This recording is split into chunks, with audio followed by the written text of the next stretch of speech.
A lot of men will say that version of them doesn't even exist anymore because they processed the trauma, because they did the work. But what I'm saying is what we resist persists. And so the minute you actually say what we call it shadow self, your shadow self isn't there anymore. You actually are giving it power because you're trying to say it doesn't exist. So you just have to accept that I've got a pretty crazy, dark, weirdo side, and I don't ever want to go there, but you can't just put them away for good. You can't.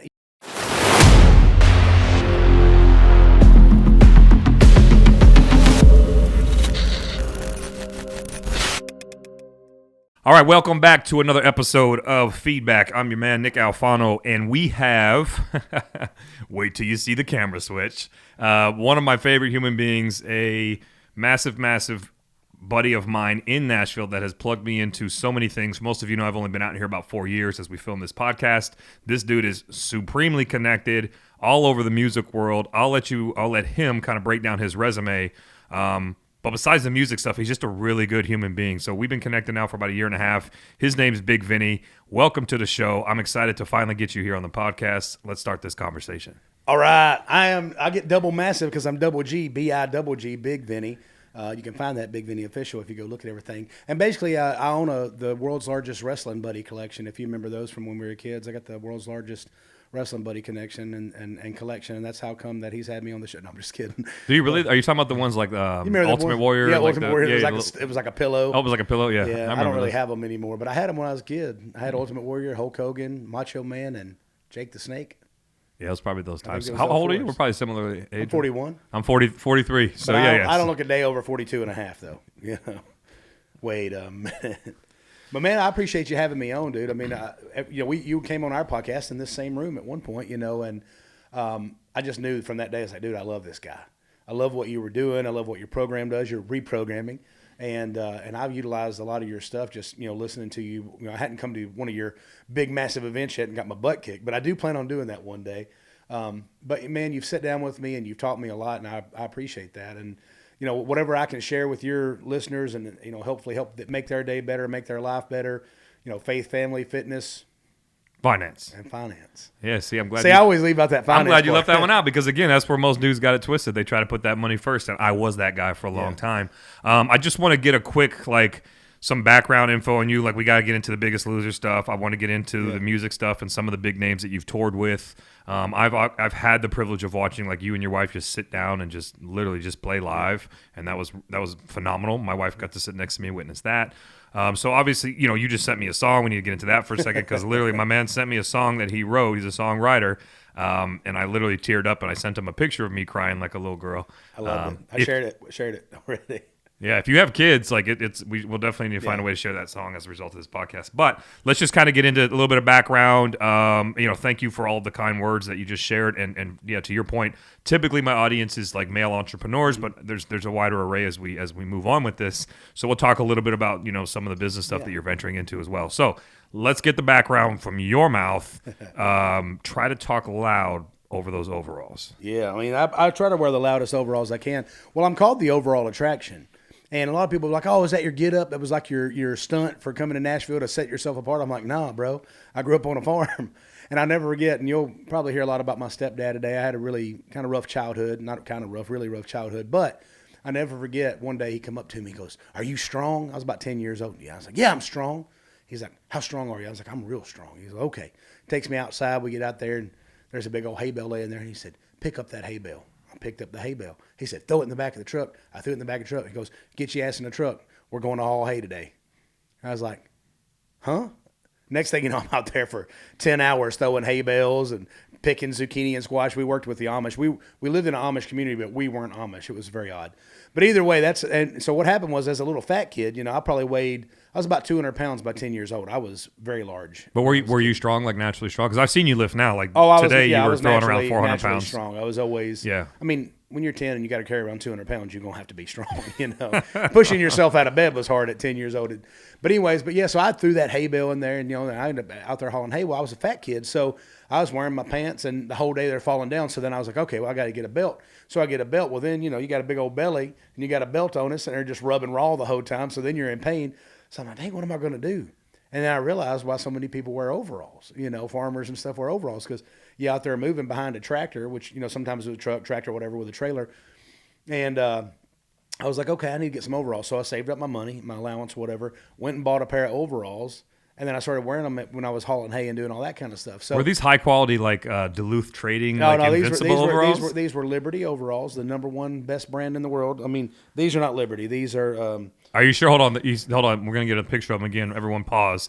You can't say those aren't Liberty overalls, given the fact that it's the giant American flag. That's the most Liberty overalls I've ever seen. They should be called Liberty. I don't know what kind they are. What I do know is they were made in Vietnam, so I started thinking maybe we did win. You know, I don't know. But these overalls, I had to start getting them online. Walmart quit carrying Liberty overalls or any overalls. For a while, they carried Liberty and Dickies. Then they went down to just Dickies, which I think has the same mother company as Liberty. Went down to just Dickies. Well, now they got rid of all overalls. And I was like, dadgummit. So then I went online. I was like, well, I got to get me some overalls. So I went through ordering, a few different types. Well, Carhartts, which I love, and I used to have a Carhartt endorsement back in the day, they're so stiff. And I break dance. So I'm like, stop. Just for the record, and for those of you, all right, that are just listening on Apple and Spotify, what do you weigh right now? About 340. I think it was 347 this morning. But you move like you're a $157 because I've seen how agile you are. I can break it down, son. But I would never imagine that you break dance. Oh, I break down, I do the splits, the worm, backflips, everything. Where can we catch this? Where can we see you do these things? You go on YouTube, look up Trailer Choir. You can see me doing it when I was 500 pounds. I could do the splits and the worm and all that when I was 500 pounds.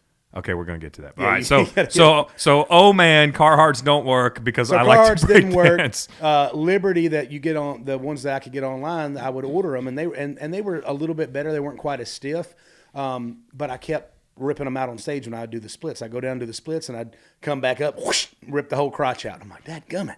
I was like, what am I gonna do? Well, then I found the Dickies. And the Dickies were more of a relaxed, loose fit, I mean, remember Dickies back then? You get some lugs and some Dickies and you was good to go, So the Dickies were a little bit better. Well, then I couldn't get the Dickies anymore. So I started looking online and I saw these and it said 2% spandex. I'm like, wait a minute now. I was like, spandex. So I ordered a pair of these off of, some random site on Amazon, and thinking, I hope I don't get scammed and they don't ever show up. But sure enough, I ordered them. They showed up. Boy, I can go down to the worm, the splits, all that stuff, and they got a little stretch in them. So, they fit good and they feel good. You're good. I'm just working on something behind you. A little technical difficulty that'll be fun when it shows up in the picture. Where's that? Pam! Oh, look at that. Anyway, so there it is. But yeah, so I mean, the overalls just kind of became a staple for my life in general. But I did realize when I came to Nashville, there wasn't really anybody else doing it. Now, I grew up watching Hee Haw, so they Junior Samples, and all those guys that would wear overalls. And so I thought, well, I'm going to bring overalls back, And so I would. So I've seen you in person. I mean, we've done a lot together. You're telling me I've never not seen you in overalls? No, you'll see. I mean, you've seen me in like gym and workout clothes, but anytime I'm performing, anytime I'm out on the town or any of that kind of stuff, I'm always in overalls. Even at weddings, when I do speaking engagements, you've seen me all those. I always wear overalls. And part when of we went to go look at your property, the 80 acres or whatever it was, were you in overalls that day? I can't remember. I was either in overalls or jogging pants, one or the other. All right, cool. Because I mean, my other part of my life is obviously fitness and things like that, which I know when people see a 347 man, they don't think fitness. But when you get to know me and you know where I come from and all the stuff I've done, you'll understand. Let's talk about that for a second. Let's talk about your fitness journey. Obviously, you were on the show The Biggest Loser. Yep. Again, for most of my audience, they'll remember that. My young guys are like, what the heck does that mean? That was a super – I mean, that show was massive. It was phenomenal. Massive. It was 20 seasons total, I think, of that whole show. And it was the number one. It was the number one show on NBC for, I can't remember, 10 to 12 years. And then The Voice came out and kind of put it to number 2. But it was – that show to me was such a great show because it was so positive. You were going in, and of course, you were having some drama in the house and stuff. We didn't really have a lot of drama in our season, but some seasons had more drama and stuff like that. And there were people playing the game, kind of like in a Survivor or whatever, that were trying to, hey, let's get this person out of that person. We didn't really have a lot of that on my season, which was great. What season was it? And then is it possible for people to find it? Absolutely. Season 12. I know you can watch it on Fandango, which used to be Vudu or whatever. I know you can watch it on there. I think you can watch it on Prime, Amazon Prime, stuff like that. And that show saved so many lives. There's so many people it's crazy because people always give the show a bad name. Like, oh, well, most of those people gain their weight back. I'm like, yeah, most people from every weight loss journey in the history of the world have gained their weight back. Not all, but most people at some point find their giving up spot, or they find, there's a new problem that enters their life, or there's something that happens that kind of triggers them back to old habits. It's the same thing when you look at people that are addicts and stuff like that. A lot of people that get off get back on, And and I think the friction there that I would point out, having been in the fitness game for a million years as well, is it's such a It's an extreme, not a really extreme approach, but it is, right? Yeah. And it's done in a short amount of time. It's in Yep. an echo chamber where everybody has, fierce accountability. Like basically Absolutely. every single safeguard is there Yep. to promote success. Oh, And the yeah, question is, can you go home and You're living in a bubble. Yeah, can you go home and keep this behavior? We were in Calabasas, California, King Gillette Ranch, and they bring in fresh, 100% organic, fresh fish every day, fresh chicken and steak and bison, and you can't make a bad decision, really. Now we did. There was always a bad juju on the peanut butter. People was like, "Don't eat the peanut butter. If you eat the peanut butter, you go home," because everybody had ever been in the house. The week they eat the peanut butter, they go home. Peanut butter is like my favorite food, so I was like, "Dude, I gotta quit. I can't have any peanut butter," So I stayed away from it. I was so meticulous on my meals. I lost 186 on the show, but I lost 258 that year. And what timeline was the show? The 186 drop? About 6 months. So 6 months, $186, right? So that's 30 pounds a month. But I'd already lost 74 or so pounds before I went on the show. At my heaviest, we believe I was at 500 pounds. The scale at my doctor's office wouldn't weigh me. So they believe I was around 500. Might have been a little more, might have been a little less, but around 500 was my heaviest. And that was the day I went in because I was Super Bowl Sunday. Packers were playing the Steelers. Packers won that night. But it was, I think it was February 1st or 2nd maybe of 2011. And I had this, I'd been out to L.A. I was auditioning for Dumb and Dumber 2. The first time they were going to make it before Jim Carrey said, "Nah, I don't want to do this." So I went out there and I was auditioning for the thing. And my lawyer out there is the Fairley brothers' sister, who is also their lawyer. And she loved me. She's like, "Oh, I think you're great. I think you're awesome." I'm like, "Cool. I'm auditioning for the movie." She goes, "But." I was like, No, but I'm great." She goes, "Well, the thing is," she goes, "I really think you could be something bigger." I'm like, "Well, I'm pretty damn big." She goes, No. She was like, "Right now we'll put you in movies. We can put you in movies. You'll be the funny guy, in a Speedo running down the beach, as a background prop or whatever. You'll be the guy that wrecks a bicycle into the bushes or farts or whatever. That's what you'll be. That'll be your whole life and your acting life, and you can make some good money and, you'll get parts. But I want you to have more of a career like a John Candy or a Chris Farley or, whatever." And I was like, "Well, those guys are both dead." But she mentioned Kevin James and several others. And I was like, "Well, they're all big guys." And she goes, "Yeah, they were like 250 to 300. You're 500. You're double the size of Kevin James." Well, no, first of all, John Candy was definitely pushing 4 or 5 when he passed. Yeah, at his biggest, yeah. At his biggest. But Yeah, he already had an established career, so I guess he already had a career sure. going before them. But anyways, I was a huge John Candy. I love John Candy. But anyway, so she was like, "You're double the size of those guys, and you got to remember you're on a screen." Now, in Broadway acting, like the live acting I do, you're on the whole stage, and you got to be larger than life. But in screen acting, you got to fit on a screen with somebody else. And so a lot of the actors are actually smaller than you realize. They're littler people, a lot of them, not all of them. But anyway, she's like, I would really like to see you lose a couple 100 pounds and then be able to have a real career in acting, And it was so funny because in my music career, I was always like, "Don't lose any weight, boy. Don't lose any weight. We want to keep you big and sexy, But anyway, she, I was like, "Okay, well." So did that prompt the potential? Like, did she know about the casting for Biggest Loser no, or something? That wasn't even potential yet. Okay. The casting for Biggest Loser wasn't even a thought. And I literally went home that night thinking, "Okay, I got to lose weight, but I'm got to also still be Big Vinny because that was my moniker in Nashville." So I was like, "I don't want to give up this and get, So anyways, I was trying to kind of in this contemplation mode, and I had this massive knot come up on the inside of my leg, like all the way up here by my junk, And I was like, "What in the world's going on?" So I go to WebMD. It was either cancer or a hernia, So naturally, I chose hernia because I'm like, it ain't cancer. I was hoping it wasn't cancer, And we flew home. I think it was 2 days later we flew home. Or maybe it was the next morning we flew home, actually. And it was Super Bowl Sunday, the day we flew home. Well, the girl I was dating at the time became my first wife, Lori. I told her how bad my leg was hurting. I was coughing. I had all this stuff going on. I'm like, "Man, I feel terrible." And all I could think about was I got to get home. And I had this big old church we had bought and turned into a house. I got to get home and make my famous cheese dip. I make cheese and sausage, rotel, put it all together, and that was, so I was excited about the Super Bowl party. Well, we land in Nashville. I'm like, "Do you care to drive?" I was like, "I am in bad pain. Like, I'm really hurting." She goes, "Okay."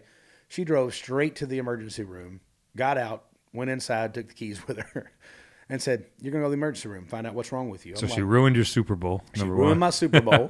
Now, real quick, because that's very dangerous for you to take a flight when you're already in pain in L.A. because I'm sure you're familiar with DVT, right? What is it? DVT, deep vein thrombosis. Oh, no, I didn't know It's nothing like about it. one of the number one killers that essentially, like there's a giant vein in your femoral artery that is your femoral artery, basically. Like it's the number one reason you don't fly because people have passed away from DVT, like left, right. Wow. It's like No, I one of didn't the, it's know actually that. a very common in-flight issue because your blood thins out when you're at higher altitude, wow. et cetera, et cetera. So I don't want to. Hey, listen, I know this. Whenever I get off, if I take a long plane ride, I always hate when I have a show the same day as a plane ride because when I get off, where I've had that skin removed, and all that, I will swell up big time. Yeah. I will swell up, and it'll last for sometimes 2 or 3 days. And people be like, "Man, you gaining some weight?" I'm like, when I used to nah, do the bro. bodybuilding thing, you had to get to your destination gotta go because 2 I or would 3 stay a days couple, 3 days early. Yeah. And you're on diuretics and the whole nine. But Yeah. I'll just give you a quick example on DVT and how scary it is. I fractured my hip in the Bahamas. I say motorcycle accident, but it was a moped. But I was frightened to fly home just from Florida to Nashville because there was all kinds of like swelling and, Yeah, I and didn't stuff know there going was on. anything like that. Yeah, and that's one more WebMD thing for you to look up. That's pretty real I know. deal. I need to WebMD. Yeah. All right. So let's fast forward. I apologize. Anyways, well, just quick story on that. She made me go to the doctor. So now I got this woman, this, lawyer telling me to lose weight. Now my, girlfriend at the time is making me go in there to see what's going on. The doctor comes in. It's a female doctor. She had to, look at all my junk, which I was kind of like, do I need to pull my pants down? And my girl was like, yeah, you need to find out what's going on. She comes back and she goes, it took her like 2 hours. They ran all these tests, did all this stuff. She come back. She goes, well, you got diabetes. I'm like, oh, okay. Well, that's better than a hernia, right? And she was like, no. She goes, your blood sugar's over 500. She goes, you got fat running through your veins. You're like, we got to get you fixed. And I was like, okay, so I just got to lose weight. She goes, yeah, you're going to have to lose some weight or you ain't going to make it to 30. I was 27 at the time. And I was like, okay. I said, well, I'll just go home and lose some weight. She goes, no, you're not going anywhere. I'm like, why? She's like, that big old knot in your leg is called cellulitis. It's like a massive infection inside your leg. If you'd have waited 2 more days, we'd probably been dealing with gangrene and chopping your leg off or possibly your other side, my balls. Yeah. She goes, so we're going to surgery right now to get it out of there so that it doesn't become that. And so, my ex-wife, let me know that I owe her my leg. So, but yeah, they took me back for surgery, all this stuff. Well, what happened on the 5th day of being in the hospital after that surgery, I get a call from a girl named Dana DeSilvio. And Dana says, hey, you're never going to believe this. They're coming to Nashville to cast for Biggest Loser. She was on the first ever season, but she only weighed like 180 pounds. It was a way different. First season to the second season is a big difference. But I'm like, I ain't going to be on that stupid show. She's like, no, you got to be. They'll love you, and you'll be a big personality. It'll help your career, blah, blah. I'm like, I ain't doing that crap. I hung up the phone, and Lori looked at me. She goes, who is that? I was like, that was Dana. I was like, what does she want? I'm like, well, she wanted me to go on this stupid TV show, Biggest Loser. I mean, here I am trying to figure out how I'm going to lose this weight, and she's calling me about some stupid reality TV show where they make fun of fat people. I'd never watched the show, Sure. She was the first person ever kicked off, so I watched her episode, and that was it. She tells me, call her back, whatever, get her on the phone. Next thing I know, I go and audition, and I still have galls inside the hole in my leg when I go and audition. And they end up, saying, hey, we love you, and come out. They had to run all these medical tests and do all this other stuff. But long story short, I ended up making it on the show and the top 15 that got to go on the show. And lost 186 on the show, but I'd already lost 70-something pounds before. And we went Yeah, I was going to out actually there. ask you who on earth would lose weight going into that show because the game is like most people would actually kind of carb up. Oh, dude, fat I didn't up, even right? know that was a thing. What I knew was the way I felt laying in that hospital bed, I felt like I was smacking God in the face, that I was smacking every soldier that ever went over and fought for our country because I was about to lose my leg. If I'd have waited 2 days, I was going to lose my leg. There's people that go over and get blown up, for this country that lose limbs and come back and have to, live a life that they sacrifice for us.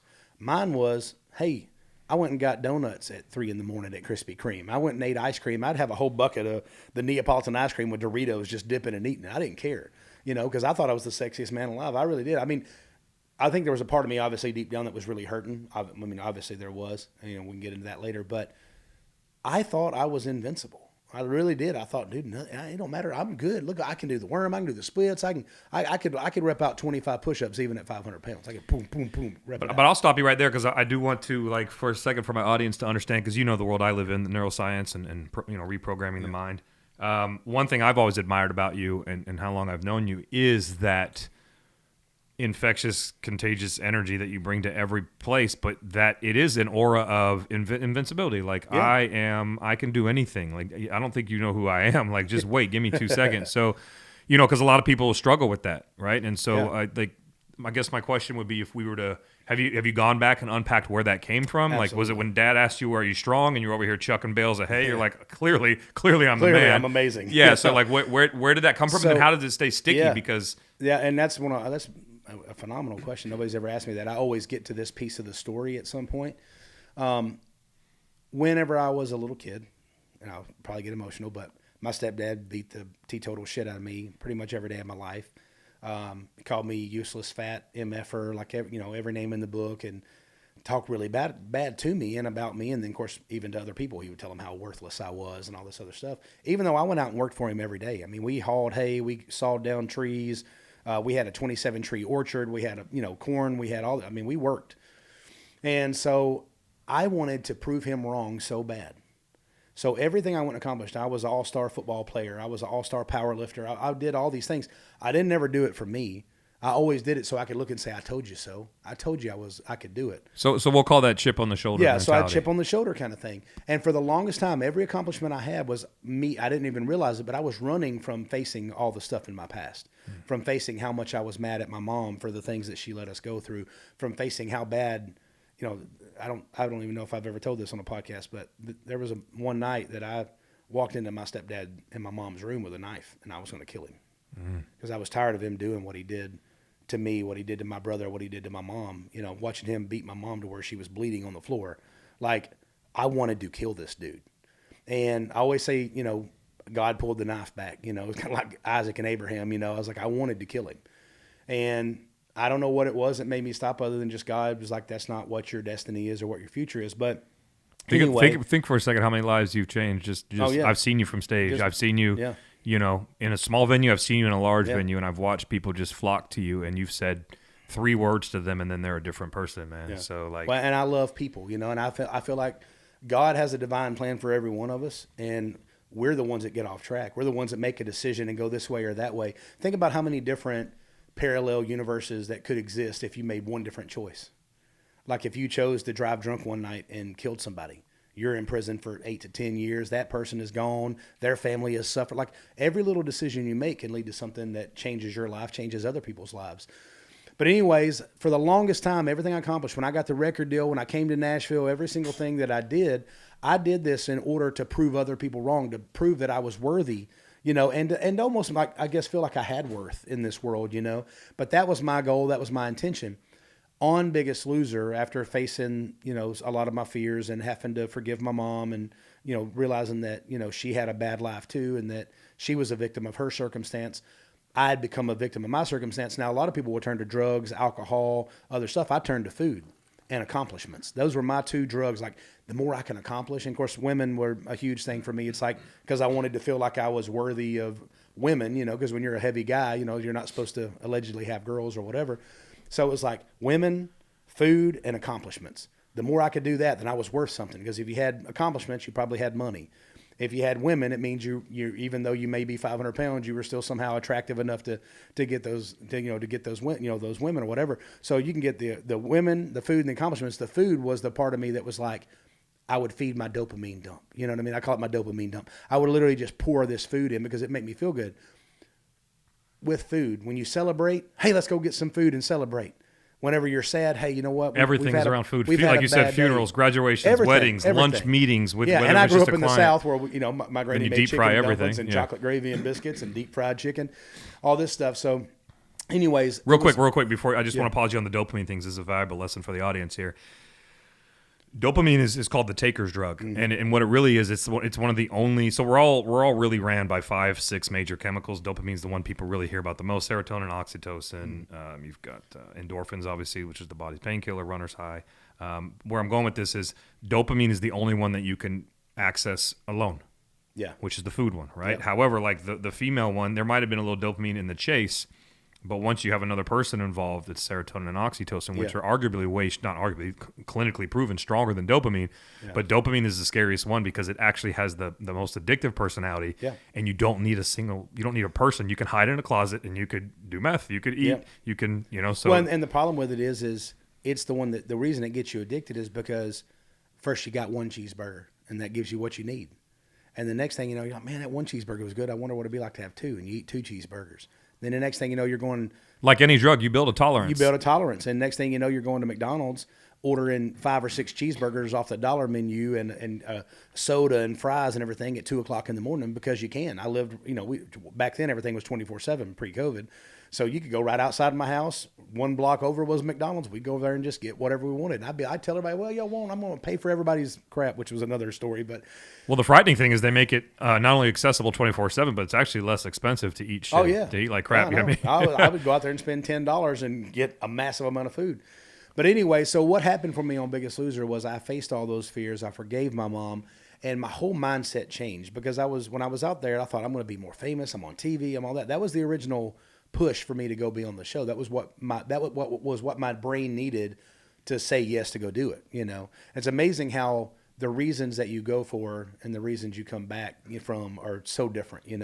And so a lot of times I think good decisions are made on a bad reason. You know what I mean? And then you come back and you realize that, man, God put you there and he gave you that chance. And even though in your mind, I'm going to be more famous. He's like, nah, I got something different for you out here. Well, the best marketers in the world, and whether it was the Biggest Loser themselves or God himself, are the ones that show you what you want only to give you what you need. Yeah. Right? So you went out there, I want this, what I think I want. I wanted to lose weight, sure. But I really wanted to be more famous. But as I got out there, I realized my whole life I'd been doing stuff so I could say I told you so. And my mindset shifted and my reason shifted from I told you so to I wanted to be the person that would show you, see, you can too.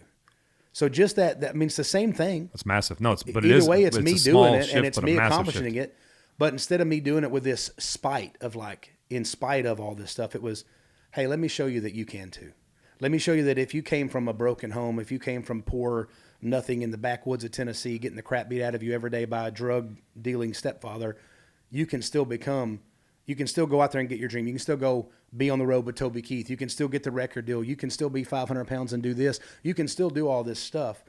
And at the end of it, if you need to, and if you desire to, and you put in the work for it, because that's the number one thing. I always say, when I sign off on the mornings, I always say, you're worth the things you're willing to work for. And that's one of the things I really had to face was I never worked for that. If I'd have put as much time and effort into losing weight like I did on the show as I was putting into my music, I would have been shredded up and all that other kind of stuff, or I'd have been bench pressing 500 pounds and all the things like I do now. But anyways, on that, that journey led me to changing my mindset and showing and being that. Did you do more music after you came out of Biggest absolutely. Loser, or talk to me about that? So you come back from Biggest Loser, $186, well, 74 going in, $186 live on the show, and then how much more after? No more after. Actually, after, of course, I did a sweat out at the end of the show trying to win the at-home prize, but I ended up not winning. But I lost. It was a total of 258 pounds. I think my lowest I got to 242. Actually, I got down to 238 when I first started focusing on bodybuilding. That was as low as I got. And at 238, I mean, you could see the outline. I had. How did you feel? How did you because some people, I have a weight, my body really likes me right around 225. Yeah. But I like 205, right? Yeah. And so we yell at each other all the time. Yeah. And I'll show you some pictures, but at the end, when I got down to 238 pounds when my buddy had first started talking to me about bodybuilding, I was weighing about 260, 265, and I was eating about 2,200 calories a day, and I was working out 6 hours a day. And I wasn't losing any more weight. I wasn't getting any stronger, but I was staying the same. And there was a guy at the gym named Seth Cabb, and he was a bodybuilder. And he came up to me, he's like, man, you're the hardest worker I've ever seen. I would start my workouts by pulling a tire for 2 miles. Wow. That's how I would start my workout, which was dumb because I was getting rid of all the glycogen and all this other stuff. And then I was going in and then lifting weights after that, which is why I wasn't gaining any muscle. I was just eating up my muscle. Anyways, it's all science y'all learn about. But anyways, on that, Seth come up to me, and I didn't know him. I knew him. I'd seen him in there, and I knew he was a competitive bodybuilder. And he come up to me, he's like, man, you're the hardest worker I've ever seen. I'm like, hell yeah, I am. I'm the hardest worker you ever seen, and I'm strong. I was, oh, yeah, you're strong, man. He goes, you're also the dumbest worker I've ever seen. I'm like, what? Come on, good for him. He's like, dude, he goes, I mean, I watch you. He goes, and the potential you have with your broad shoulders and how thick you are, your natural build and everything. He's like, I'm just telling you, man. He's like, going out there and pulling that tire and doing all that HIIT training before you come in and lift and or doing it even together anyways. He goes, it's just not smart. He goes, and I'd be willing to bet. He goes, I know you're on the Biggest Loser, and I've watched you, and I'm proud of you. He goes, but I'd be willing to bet you probably don't eat near as much food as you need to eat and all this other stuff. So it's crazy. He took me from eating 2,200 calories a day to eating 3,200 calories a day, which in my mind was crazy. But he said, give me 1 month. He said, give me 1 month, and let me show you the potential that you can do in 1 month if you'll eat the way that I'm telling you to eat and all this. And at that point in time, I literally ate nothing but egg whites, tilapia, which I regret because it's a terrible fish, but egg whites, tilapia, chicken, basmati long grain white rice, Greek yogurt, cottage cheese, frozen blueberries. That was pretty much it. I mean, that was my diet. So did he take you up to 3,200 slowly, or did he just ramp or go straight there? He went straight to it, and he goes, listen, I'm going to take you up to 3,200 with a focus on protein and carbs. We're going to keep the fats. I think my fats were at 110. I think my protein was like 314, and then my carbs were at 345 or 350. I can't remember what the total amount was, but it was whatever it was to hit 3,200 calories. And sometimes it'd be at 3,400 or whatever, but I would write everything down. And at first I gained a couple pounds. I'm like, dude, yeah, I'm going the wrong way. I don't know. I'm gaining weight. He goes, just trust the process. Dude, about a week and a half in, I don't know what happened to my body, but I started peeing like 7 times a day, 8 times a day. And of course, I was drinking at least a gallon. That was the deal, which I always drink that anyway. A lot of people was like, it's hard to drink a gallon of water a day. I'm like, not for me. I easily take down a gallon. But anyways, he goes, just keep doing it, keep doing it. And next thing you know, 5 pounds drop, 10 pounds drop, 8 pounds drop. Next thing, I was down in like a month and a half. I was down to that. So did he give you the science to this? Do you want it like in a nutshell, or did he go over it with you? Because I've learned it since then. Okay. But explain it. Well, no, this was my world for a long time. I did the competitive bodybuilding thing. I've helped a lot of people. I've helped people get their pro cards, and so it is a scary game. And trust the process are very powerful words that we have to preach, because somebody will come to me and they're eating 1,600, 1,800. I'm like, yo, that's like supermodel diet. Like, and you're a 220 pound male. Yeah. But you got to bring them up to, about 33, 34, and what you're basically doing is activating the metabolism, getting it firing. And if you can get them, and they will gain a few, but if you can get them humming at 33 and even in maintenance mode, you're doing a recomp anyway, because you're going to look better. I'm sure you felt better. Oh, dude, I felt 330 grams of carbs. You're going to have glycogen storage. The workouts are going to be better. All that to say, you get used to that 330, then you pull off about $125, $150 calories a week for 10, 12, 13 weeks. Now, you will end up back down to 2,000. Yeah. But you came up, you got used to that, metabolism's firing. And now when I peel you back, it's a wrap. Yeah, if you go to 1,800, you have nowhere to go. And some people use that as their starting point. I'm like, that's your floor. Yeah. You've got it as your ceiling. We're done. Yeah. You know what I mean? And on Biggest Loser, the doctor gave me 2,400 calories a day was my diet on Biggest Loser. And with it was 45% carbs, 30% protein, 25% fats. And that was the diet that we all followed. And I stayed at my 2,400, but a lot of guys cut down to like 800 calories. Now they wrecked their metabolism, and now they're they gained all their weight back plus a lot more, and all that. And some of them, a lot of people from our season actually kept it off. We had Dolvet's first year. Bob, Jillian wasn't there. Bob was there, and then we had Anna Kournikova. So you didn't have Jillian Michaels? We didn't have Jillian. I was going to ask you, Jillian versus Bob, like who's? Yeah, I got to meet her one time. No, we had Dolvet and Bob. I had Dolvet for the first 6 weeks. I worked out with Anna Kournikova a couple times. Because on dark days the trainers would still come, and Bob was so famous already that a lot of times on the dark days he was doing a Today Show or this or that. He wasn't able to come. He'd send a trainer named Cardio Chris, who was great, but it was just cardio all the time. It was walking up and down the hills of California and going around, and trying to learn how to run and all that. But we would work out with all of them because we had to be there for 8 to 10 hours a day. You were working out. Now, you weren't lifting weights 8 to 10 hours a day. You were just walking. Sometimes you were in the pool. Sometimes you were on a bike. Sometimes you're on an elliptical, whatever. You're just constantly moving. And so it was like having a physical job, and then you'd stop and you'd eat. I'd take ice baths pretty much every day. But Anna come in, and her cardio was insane. Now, she had no clue about lifting, like zero. She had me doing behind-the-head pulls, and she was like, it was like the range of motion was off, and I was trying to explain to her why it was better to go in front. And I was like, not that you can't go there, but I was really more for building definition and doing different things than, the activation of the muscles all the way down and all that. I was trying to explain to her because I'd been lifting my whole life anyway. I was powerlifting in high school, so I was trying to teach her stuff. Then she took me out to the tennis court and had me do her tennis workouts. Welcome to her world. And her first thing, she thought, I was 426 pounds, I think, when I started the show. And she wanted me to get on like a bear crawl, like a dog, not on my knees, but like holding myself up, and take my nose and roll a tennis ball and make spider webs on the tennis court. So I tried it. Of course, I was going to try, I started going, I went wham, I hit my face on the tennis court. Luckily, it was one of the softer tennis courts and stuff like that. And she goes, you can do it. You can do it. I'm like, nah, bro. And then nobody could do it. I think there was one, Jessica Limpert. She was on there. She was one of the smaller girls, but that girl was a freakish athlete. The things she could do, I think she was our biggest. She was like 240 or something, but she could crush it. But anyways, the show was great. It saved my life, and it taught me to forgive my mom. But it also taught me that, hey man, you don't want to go out there and have this attitude like I told you so. Look at me, because that's a kind of a vain way to live. It's like, no, be the example to somebody. Yep. Be the person that lets somebody know it's okay to dream bigger. Be the one that let them know that, hey, if you're willing to do the work, you can change your life. And that's kind of how I've lived my life ever since then. With the bodybuilding and the stuff like that, I got down to a certain point and I felt pretty good. I definitely, my weight is like 275. When I get to 275, like right now, I'm way more than I want to be. I had 2 ankle surgeries in 2023, and I was basically 6 months laying in a bed, and definitely gained weight through that time. Even though I stayed pretty strict on my diet, but I went from being up doing 10, 15,000 Yeah, lack of steps a mobility day. is still a Dude, handicap. I was like, dude, how am I gaining weight? I'm not eating bad. I'm not doing this. But my body was so used to doing so much. And I think that happens to a lot of runners and people that do a mega ton of cardio, because they burn so many of their own calories that the body the metabolism probably drops some. And then all of a sudden they get hurt. They hurt that knee or whatever, and they can't go run 8 and 10 Well, that's miles the a problem day. with cardio queens, like they think cardio is the answer, but to your point, You're just getting softer. Really. your metabolism, it actually course corrects within that 24-hour period. So if you go ape shit in the morning and burn 1,000 calories on an elliptical or on a run, your BMR, your basal metabolic rate, will actually reduce, because it's like, well, we don't need to go crazy. My man's already done 1,000 calories for us, right? Yeah.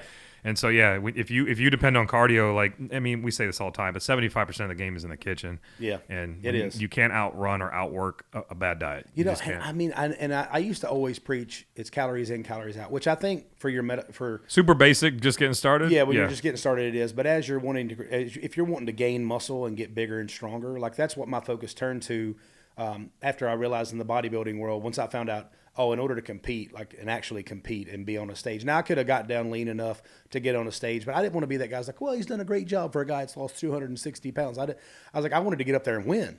Have you seen your boy Nate Bargatze's famous line around this? You know, I know you know I Nate love Robinson, Nate. right? He's huge right now. I don't know him, but and he's in our backyard. I So know it's his kinda dad. Cool. We work a lot with his dad. So his famous line is something around like, he's like, I don't want to work out. I'm just going to carry a picture of me heavy. He's like, because if someone says like, well, you're kind of out of shape, you're like, yeah, but I used to be 500 pounds. Like this, exactly. He's like, then I win. Yeah, I mean, yeah. So. Well, and you know what? I've leaned on that excuse. I mean, and this is something I talked to my wife about. I said, people will see my old picture and be like, well, yeah, dude, you look great. But I'm like, but I also know what I can look like if I do the work that I'm supposed to do. And now I have no problem with the workouts. It's easy for me. Because of my past and because of the things that I did to my body and the damage I did to my body getting up to 500 pounds, those fat cells never go away. So if I eat bad for a couple of days, I can gain 10, 15 pounds. Like those fat cells will fill back up. So I have to be so meticulous on my diet. And I did that all the way up until I had kids. And then I was like, well, I'll eat their goldfish. Well, I'll eat their extra chicken nuggets. I'll do this other stuff. Well, I saw you brought baby girl over when we did that whiteboard session. Yeah. She was on like a carnivore diet. She was eating squeaky clean, and she was loving it. She loves it. She's different. Like my son, he's the guy that wants the chicken nuggets and the goldfish and all that, which we've quit buying a lot of that stuff because we found out all these seed oils and all these other things that in it. So we found snacks that they don't know. And the thing is, you're in charge of your kid's diet. So for so long, I'm like, well, they won't eat that. Well, they will if they get hungry enough.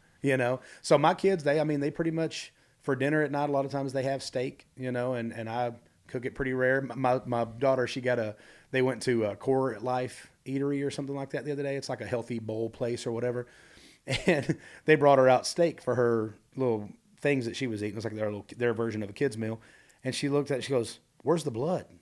And she's 4. I'm raising her right. Yeah. But my son, he's got the potential. Like he's sure. I mean, you look at him right now. The kid walks around with a 6-pack. He's got my build without having all this crap that I had as a kid because he don't have that option. But if you give him the option, he will always choose sugar. He will always choose the cookies and the cakes. I mean, it's a kid thing. Yeah. And not my daughter. My daughter, like she'll be like, Mom, I want some of them flowers. She calls leaves. Yeah, but she's never had it. She's never. Well, I mean, she's had it at birthday parties and stuff like that. And we're not so strict that we don't let them ever have anything. We'll do some ice cream, on a movie night and popcorn, which we use the Skinny Pop, which the reason I love Skinny Pop is because I can get this massive bowl and it's like 150 calories. And I'm like, whatever, it's 150 calories. My body will burn that in 10 seconds, Actually wore my heart rate monitor the other morning for our HIIT training workout. And in about 45 minutes of HIIT training, which is a little too long for HIIT training, but regardless, we were wanting to see how long we can go. A little bit more endurance training, but I burned right at 800 calories in 45 minutes. And that was with my polar heart rate monitor. My dude, which, I mean, he don't realize he's only like 190 pounds or whatever. He's like, dude, I only burn like 420. I'm like, I'm the burner, bro. Which I also weigh 300. I also weigh double your. But it took me a long time to So for example, if you and I both walk to the mailbox and just check the mail, right? Yeah. Just regular activity, you're going to burn more calories. Probably, yeah. Anyways, let's move out of the fitness thing. All right, so crush the fitness game. Sit there and talk about By it the all way, day. you didn't say it, but you got second place on that show, and I Yeah. know that probably stings a little, but still, to go through the casting to get to the top 15, then to go from 15 to basically the finalist. Yeah, I made the final four on it, and it like I said, it changed my life. It gave me the ability to start speaking, and I went out there and started doing a lot more speaking. And my very first speaking engagement, I got to speak before Jim Brown. Oof. And I got to meet Jim Brown that night. It was crazy. And it was out in L.A. at the Beverly Hilton and all that. I didn't even know that was a thing. And they're like, "Can you do a speech?" I'm like, "Sure, I can." I had no clue. He's like, "What am I speaking on?" They're like, "You're going to talk about setting goals and all this other stuff." And oh, by the way, you're speaking right before Jim Brown, like Hall of Fame running back Jim Brown. I was like, dude, I'd have done it for free, but they paid me. I think it was $7,500 plus all expenses paid. Round trip plane ticket was on Continental first class. I'd never rode on first class before, and then they put me in a suite in the Beverly Hilton and gave me an open tab. I could order room service and everything else whenever I wanted. Which luckily for them, I wasn't the me of a year, of yesteryear, yesteryear, because they'd have been $10,000 on that. But anyway, so I know you're passionate about music, right? Oh, yeah. I've obviously witnessed personally you play. You just sent me one of your songs. By the way, when is that? Are you going to release it with that artist that was on it? Yeah, that's Phoenix Mendoza, and we're going to put it out with him. I just told him, he was like, "Man, we should pitch this song." I'm like, "Dude, we could pitch it, but if we put it out on you and it doesn't do anything, then the song is not heard. If we put it out on you and it becomes a hit, then we own a hit. So who cares?" And I just told him, I said, "Dude, that song to me, I don't know if it'd ever be on radio or anything." I said, "But I do think it'll heal people. It'll help people realize that if they're in the process of kids, it'll help them realize, like, hey, take that time with your kid." Yeah, it's a massive perspective that most people are so consumed in the day-to-day rat race, they kind of And by the time you learn it, it's too late. Oh, dude, like I said, it was hard for me because my kids are 22, 20, and 17. And you don't have a lot of those moments where you actually pause and kind of like zoom out real quick and really, really think about what's important, Well, and the stuff that seems right now, like, stuff seems so heavy. When the kids go and draw all over the wall, you're like, oh my gosh. We own the house, but that means we got to clean all that up or change it or fix it. Which I saw this cool thing where they put like frames around their art on the walls. But, you're just like, oh, they're doing that. And then it's so loud sometimes. And it's like, dude, I just want like 5 minutes to, to clear my head. I mean, you can't be on a toilet without a kid coming in when you got two kids, especially when they're 4 and 7 like mine. But I do realize, and I think for me being an older parent and having mentors and guys in my life like you and other people that have had kids when they were younger and that are older now, it really gave me the perspective of like, hey, man, this is going to go by really fast. And one of these days you're going to wake up and you're going to miss the noise. And you're going to miss baby girl needing you to pick her up and help her put her clothes on. And I'm going to get emotional talking about it right now. Yeah, buddy. You're going to miss her coming down with her blankie saying, "Dad, can I sleep with you?" And so I'm over here waiting on grandkids, man. I'm getting teary-eyed. Hey. I'm like, I don't want to say that, but like, hey, Mom and I had kids. Meet somebody great though 20, first. Yeah, they better be awesome because you got one shot at it. Yeah. Yeah. But anyways, yeah. So that music for me has always been healing. Whenever I was a kid and I was going through all the hard stuff that I went through, I would put on, I would save up all my money, every single bit of money that I would ever get. I would buy tapes. I bought Garth Brooks' greatest hits. I bought Seminole Winds, John Anderson's, I think it was his greatest hits. I bought, my very first one I ever bought was "Don't Take the Girl." It was a A and B side, cassette tape of Tim McGraw. And it was on one side was "Not a Moment Too Soon." And the other side was "Don't Take the Girl." And so I kept, and I would sit on my, the lawnmower. We had about 7 acres of a yard we had to mow. So when it was mowing day, you just mowed all day long. And we had riding mowers. Of course, we had to, weed eat and all this stuff. But we had riding mowers. So I'd put on my little Walkman, my little yellow Walkman. Yellow Walkman, the Sony, the classic. Put those things on, and I would just sit there and listen to music and just drive, aimlessly until the end of eternity in that yard. It was so damn big. But I'd go out there and I'd do that. But it made me escape. Yeah. And so I think the reason I fell in love, I wasn't a natural artist. I wasn't a natural, there's guys that. When did you pick up an instrument, and what was that instrument? I didn't pick up an instrument until I was probably almost 18, my senior year. of high school. What I guess was I it? was 18. Guitar? Guitar. Okay, That's the like only one acoustic? I played some drums whenever I was, I wanted to be in the band, whenever I was a kid. I realized it was really hard to be in the band and play football. So, but I just kind of always loved music. I'd always sing. I'd always be the kid on the bus that was singing a song or whatever and all that. But I used to be the kid that would go out and sit in the car and turn on Kicks 96 and listen to country music. And just sit there in the car and listen. Everybody else be in there watching TV. I go to school. There was this girl named Megan Gordon. I never forget. I always had the biggest crush on her. I was in like 6th grade, 5th grade, whatever. I'd get to school. I'm like, hey, did you listen to the radio last night? She'd be like, no. I'm like, well, listen to Kicks 96 tonight at about 7 o'clock, I think I play her jam. You dedicated music Oh, to I her, dedicated her. Delilah. I don't remember who their DJ was, but I would call them like, I want to dedicate this song from Big Vinny and it was Little Texas, My Love. I want to dedicate this song to Megan Gordon, from which back then I was just Vincent Hickerson. I was from Vincent Hickerson. Make sure you say Megan Gordon from Vincent Hickerson. My Love by Little Texas. My love is ready for you. So anyways, I get to school next day. Hey, did you listen to the radio last night? No. She never listened to it. She never caught it once? She never caught it once. That's the worst story ever. I know, it sucked. Well, it turns out I think we might have been cousins. But welcome to Tennessee. Anyways, no, she never heard it. And it was funny because, but I loved music. Music was healing for me. And then I think the reason arts as a whole became a healing for me, I wasn't a natural, like I'm not a naturally great, drawer or painter and even with music, like it took me a long time to learn how to sing. I had a big voice, I was always had like that big kind of boisterous voice. But to learn how to use it took me a lot longer than some people just naturally start singing. Like, oh, crap, they can sing. I wouldn't like that. I can't sing harmonies, none of that kind of stuff. But it became such a love for me because it was my escape.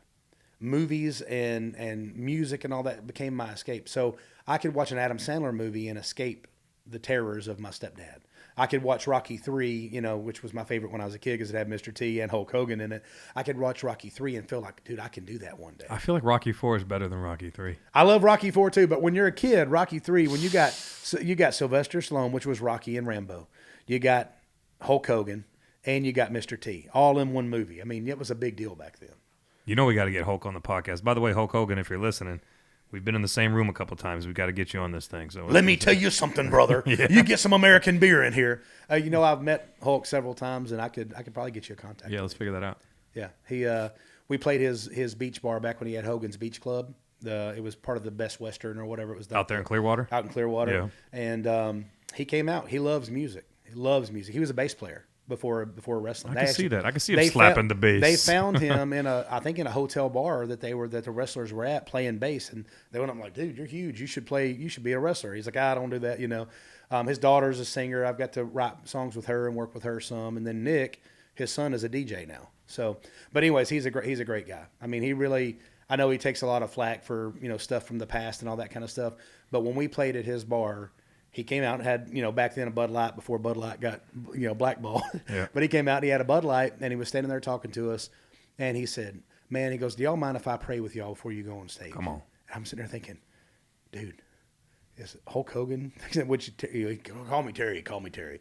So we're out there and he prays with us and he says, God, Father God, I just want to wish safety over all these guys and, give them a great performance and let all the butterflies go out of their stomach right at the right time. I mean, it was a beautiful prayer. Like, it was like, you could tell he's prayed a lot, and he said that prayer with us. And then he looked at me, he said, man, he goes, you got some pretty big guns on you, pythons, what he said. I was like, yeah, I've been working out, and I got some great pictures with him. But after the show, he come up to us. He's like, man, y'all are entertaining. This is my band Trailer Choir, and we're the ones that got signed by Toby and me and Butter and all that. And he come up to me, he says, he's like, hey, let me talk to you. And he was all about, he kind of, does he always talk like that? Hey, brother. That mode. I mean, he's in front of people, so he's that mode. The couple of times I've been with him a little bit more, he still kind of talks like that, but he definitely ain't as over the top, But I'm sitting there talking to him, and he's like, man, he goes, I really just want my daughter to make it so bad. He goes, what do you think she needs to do? And I told him, I said, she's got to come up to Nashville, and instead of being Brooke Hogan, she needs to be Brooke Balea. And she doesn't need to tell she can tell everybody that she's your daughter, but she doesn't need to count on that to help her make it. Yeah, because that could put her in a box she'll never get out of. It's not going to help her because Toby Keith's daughter, Crystal Keith, now, obviously her name is, her real name is Crystal, was it Colville? Colville is their actual last name. It's like Toby Keith Colville. His middle name is Keith. But she went by Crystal Keith and all that, and she's a great singer. She's phenomenal. Toby made her go to college, would not let her have a deal, nothing until after that, and she's great. But, it didn't quite work out for her. Like, radio didn't just automatically play her. You got Jenny Gill, which is Vince Gill's daughter. They didn't just automatically play her. Really, the only one who's made it of, like, all the people's kids, in my generation would probably be Thomas Rhett, is Rhett Akins' son. But he went by Thomas Rhett instead of going by Rhett Akins, or Rhett Akins Jr. or Thomas Rhett Akins. And anyways, but he's made it, of course, now bigger probably than his dad ever did as far as that goes. And his dad's written probably 25 number ones. But anyways, music and the arts and stuff were my escape, and that's how I healed myself. That's how I really brought myself out of those really bad moments. Because my stepdad is so crazy, because I always tell the stories about how bad he did us, but he was also a good dad. And that was the part that was so confusing. I'm sure that made it very difficult. When he wasn't on drugs, on the hard stuff, he would wrestle with us, and he taught me how to throw a football, and he took me hunting, and we went swimming, and we'd all load up in the back of the truck, and he was in the Navy and everything, and he says he was a Navy SEAL, but I had that checked, and by people powers that be, he did go through Hell Week and all that stuff, but he didn't actually make the SEALs. He went through buds, but couldn't get selected. I can't remember what happened, but either way, he ended up not. They don't know exactly what happened, because it's a guy that was just checking. It was actually Gary Hannon. Do you know Gary? Yeah. It was him that went in and checked everything for me. It's like, he wasn't actually a SEAL, but he did do this and this. He was able to see all that, and he was in Vietnam, so he saw bad stuff. And yeah, I mean, it's as much as we don't want to give him an out, even here on this show, for everything that happened. The reality is, like, he was only operating with the tools that he had in his toolbox. Well, nobody knew what PTSD was back then. I mean, maybe somebody did, but us country folks in Perry County did not have a clue what PTSD was. So he literally, there was times when we'd sit and watch Three Stooges and laugh all night. Now, he was high as a kite on weed. Dude, that's why I love weed so much. I don't even smoke weed. I don't eat gummies. I don't smoke weed. Don't do none of that. But I love weed so much, because if he was on weed, life was great. Everything was chill. We were watching movies and laughing. It was like, my kids have told me that, and mine wasn't like weed versus quote unquote the hard stuff, but there was definitely different versions of me. I've never done like any drug in my life, but they tell me now, and it's hard to hear sometimes, that they could tell by the way I turned the door handle or the way I walked up. Like, they could tell what version of dad was about to walk through that door, and based on that version, because I was a tyrant when I had a hard day at work. Their go-to was to go and take a shower. Like, they would just all scatter, because it's like, okay, he needs at least 10 minutes. He's going to lose his shit. So we're going to go scatter, and he's not going to come in the shower. So that was literally their move. That was like an escapism for them, based on like angry dads walking through the door. Yeah. My wife knows that, the stresses of the music industry, you get told no a lot. You get told you're not good enough a lot. So you have to take that, and you have to face it, because there's going to be times when you're like, dude, I felt like I gave it my all, and it wasn't good enough. So, for me, she knows if I come and she hears the car pull up, or, we got the cameras and all that stuff, and I sit in the car. For a minute, she knows, like, I'm just collecting everything before I come in. And used to, I would just get out and come right on in and think I could just turn it off at any second. But taking that few minutes before I go in the house and getting myself ready, like, hey, you need to go in and be dad. You need to go in and be, your son's going to be excited to see you. He's going to want to tell you everything that happened today. And you need to be ready to listen to it. Your daughter's going to jump in your arms and be like, Daddy, Daddy. I mean, I love those moments. But when you go in and you got all that other stuff on your mind and on your heart, and you're hurting because, you got your feelings hurt or whatever, sometimes when you walk in like that, they feel it. Oh, it vibrates. It resonates instantly. Real quick, I want to stay on that, because I want to give a little framework that we use for our guys in the program. Specifically, you sound like you're just doing it by default, which is phenomenal. We call it, when dad gets home, he sets the tone.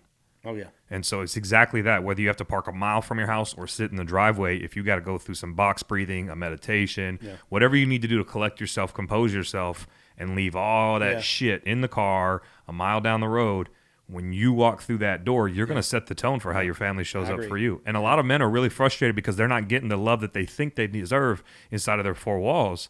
But you give what you get, right? So, like, you get what you give. I said it the wrong way. Long story short, you vibrate at a frequency as soon as you turn that handle, and you're going to get whatever version, Well, and for me, I'm always Big Vinny, and this is my natural way of being, is positive, upbeat, fun, all that kind of stuff. That's my natural way of being.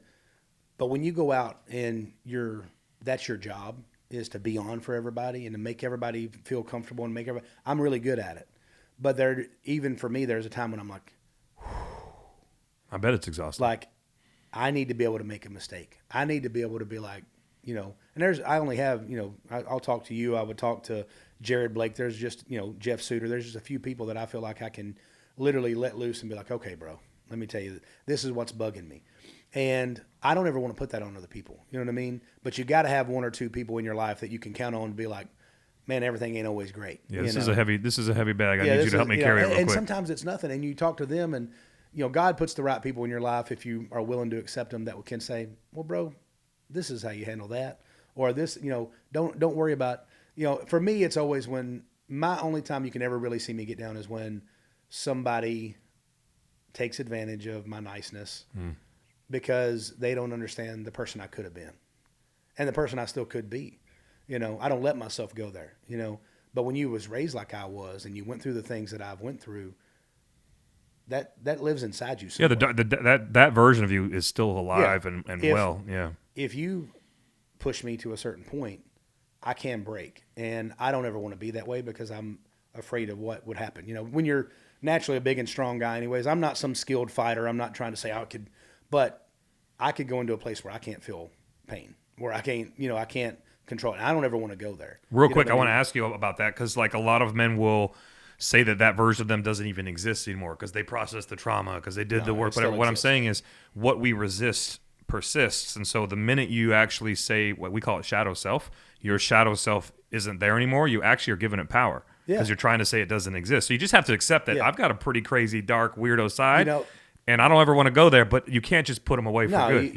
You can't act like it's not possible. Correct. And what was it? The guy was it Jordan Peterson that says, you need to be a dangerous man that has your stuff under control. Yeah, I think one of his most famous quotes specific to that is he said, it's better to be a warrior in a garden than a gardener in a war. Yeah. And exactly that. Like you need to have, that guy needs to be ready at any moment. You got to protect your family. I think your family would be thankful to know that guy does exist in there somewhere. And like I said, I would never be that way to my wife. I mean, I'm overly like, want to make sure I don't ever scare my wife. I've never screamed and yelled at my wife ever. And the reason I haven't is because not a great thing to do anyways, but people make mistakes. I mean, people get frustrated, say a lot of stuff when they're mad that either they don't mean or they mean halfway or whatever. But I've been very conscious of that because my wife's 4'11" and she's a ninja and she could kick my ass. No, she is a third-degree world champion black belt in Taekwondo, but we'll just sneak that in there real quick, ladies and gentlemen. By the way, I've met her, and she can absolutely kick your ass. Yeah. But she's a 4'11", 110-pound little girl. You know what I mean? And even though she's a very trained and skilled person, I'm a 340-pound man who is very extremely strong. What good does it do me to yell and be bigger than her? I don't want her to love me out of fear. I don't want her to respect me because she actually fears me. I want her to love me and respect me because she knows I would die for you. I would kill for you. I'd do whatever to take care of you. And I want her to have so much respect for me and love for me that she's going to know whenever I need her to be the rock and me to get to, kind of be the flower, I guess you'd say. Well, ultimately, all women in the relationship want to feel safe. Yeah, to some degree. And safe is not just my dude's big, and if an intruder comes in, he can handle his stuff. There's a lot of versions of safe. Like some guys aren't even connecting with their wife on the level that they say that they want because their wife doesn't feel safe enough to show everything to them, right? And so, you know what? And my wife, we didn't know it, one of her implants had ruptured. And for 3 years, she was sick. It was like leaking in her? It was leaking, and she didn't know. Now, the capsule that your body naturally creates had formed a capsule around that thing, so it wasn't deflated. But slowly it was leaking into her lymph node right here, by your armpit, your lymph nodes and stuff there. It was leaking in there, and we didn't know. But she had these awful rashes that would come up. Her eye would just swell up sometimes and just be shut. And, people were like, well, did you get the vaccine? I'm like, no, she didn't get the vaccine. It's something else going on. But for 3 years, it was basically from the time my daughter was born to the time she was, it was about 2 or 3 months after my daughter was born to the time she was about 3 and a half or whatever, that we didn't know what was going on. And we went to lymphatic doctors. We had every test you can think of, blood drawn, hair, metals test, all these other things. And like we had done all these things, everything come back normal except for the hair test, which the hair test was way like 2.5 years into this thing. And she finally gets the hair test and it shows that she had metals in her body. So she detoxed her liver and was able to push a lot of those metals out of her liver and all this other stuff. And it was like, she got a little bit better for a little while. And I was like, okay, we figured it out. Well, then it was right back to it. I'm talking about where she would be in the bedroom for 14 and 15 hours a day. Like she would never come out. We weren't talking, we weren't connecting. Sure. Even when we had sex, and she knows we've talked about this story in other podcasts, even when we had sex, it was just, for me, it was like, I know she's only doing it. Yeah, going through the to give me motions sex. and to check a And box. we're both passionate people. Like, I was like, it was way different. I mean, normally when we make love, it's like, it's making love, you know? So it was like, dude, what is wrong? So my mind starts thinking, well, is she cheating on me? Has she got somebody else? Is it this? Is it that? And then your mind starts thinking, well, if she's doing it, then am I going to do it, And I didn't, thank God. But physiologically, she was checked out. Yeah, she was checked out. And to it her, was like me. I was taking the kids to the gym and letting her stay at home. I was going to do all the grocery shopping, taking both the kids with me and doing all the grocery. I was doing all this stuff. I'm like, dude, this ain't a marriage. This sucks. And she finally, we went through probably spent $30,000 going to doctors and all this other stuff. And this is why she's so passionate about helping women, if they have that going on now. But we literally, she woke up one day, and I even bought a whole nother house. I sold our house and bought a whole nother house just to get her in a neighborhood where she had friends and people and be closer to Jen and Jared Blake. And there's a pool there and there's a playground because we were in kind of a solo spot. And we even moved our house. And I was like, okay, that'll make it better. And it didn't make it better because I kept thinking she was depressed because nothing came back that was working. And she didn't have cancer. She wasn't sick. Anyway, she wakes up one morning, and she had been studying this guy named Dr. Cabral, Stephen Cabral. And she goes, no. She said, I had a dream last night. In my dream, God told me I need to have my implants removed. And I looked at her and I said, I'm pretty sure that was the devil. But she goes, no. She goes, God told me I need to have my implants removed. I think there's something wrong. I was like, babe, nothing's wrong. They're good. Like you already went, and she'd already went to the actual guy that put them in, and he was like, no, they're still perky and good, and you're good to go. And she didn't go super big with them. I think they were like B cups, or maybe they were C. I don't know. They weren't huge. She didn't go like a lot of bodybuilder girls that get those massive ones, so their waist looks way smaller. So anyways, but she had competed. She'd done all that stuff. Well, sure enough, she goes. This guy named Dr. Adam Tarola, and he says, I think there is something wrong. I'm gonna order ultrasound and some other stuff, and all that good stuff. So anyway, he did and found out it was ruptured. Got those things out. It cost a lot of money, and insurance didn't pay anything for it. But we got those things out, and the next thing you know, dude, all the dark spots on her forehead or under her eyes went away. She was swelled up like she was 9 months pregnant all the time.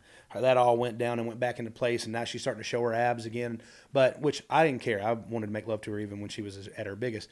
But the number one thing was all of her energy was back. And the woman that it was pretty instant. It was pretty noticeably. Yeah, but now obviously she was still healing from being cut and stuff.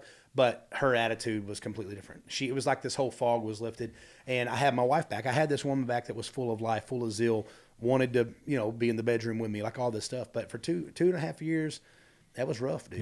Yeah. So I let her down in that because I finally got to the point where I took all of my emotional support away. Because I'm like, I have to be emotionally supportive to the kids, and I messed up in that. Now, like I said, I never yelled, screamed, cussed, cheated, none of that kind of stuff. But what I did is I just kind of shut everything else off. I focused only on work and the kids, and learned a valuable lesson. And we have a better relationship now because of it. So.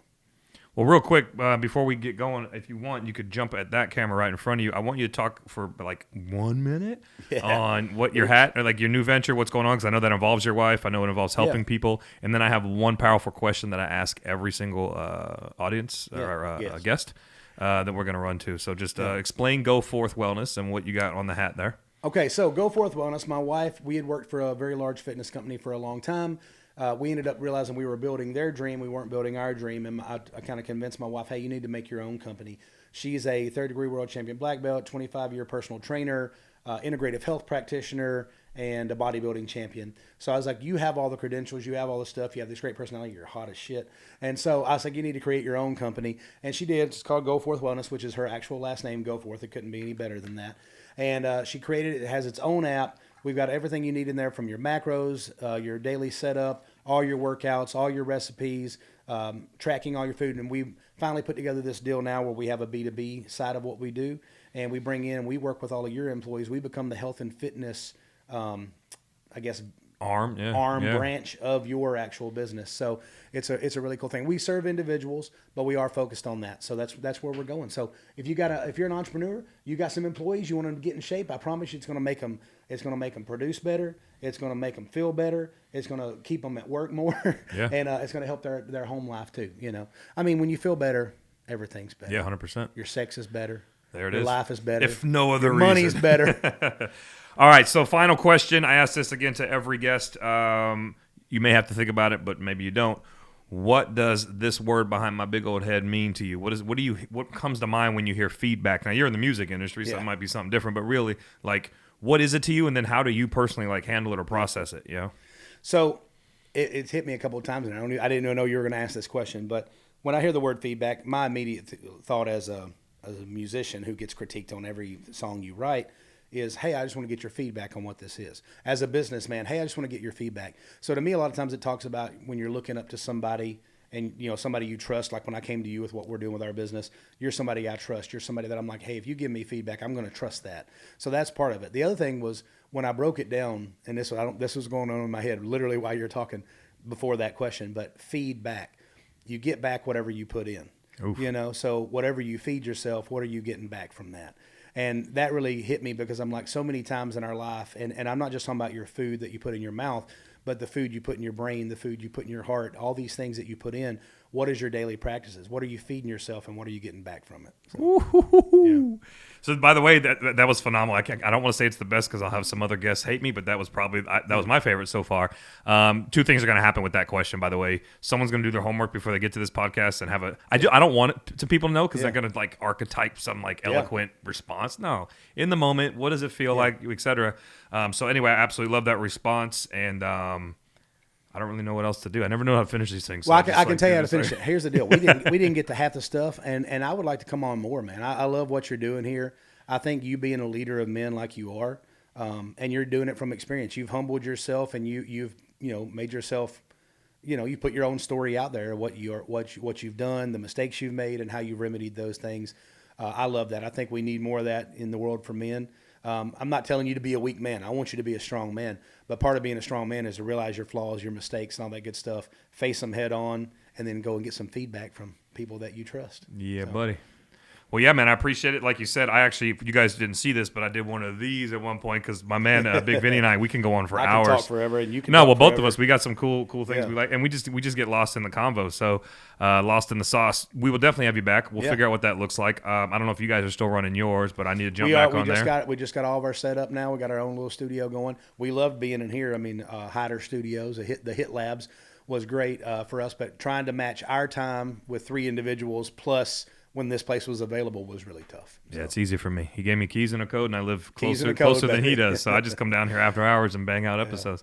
All right, that is a wrap. That is another episode of Feedback. I'm your man, Nick Alfano. We love Big Vinny, and we will see you on the other side. Holla!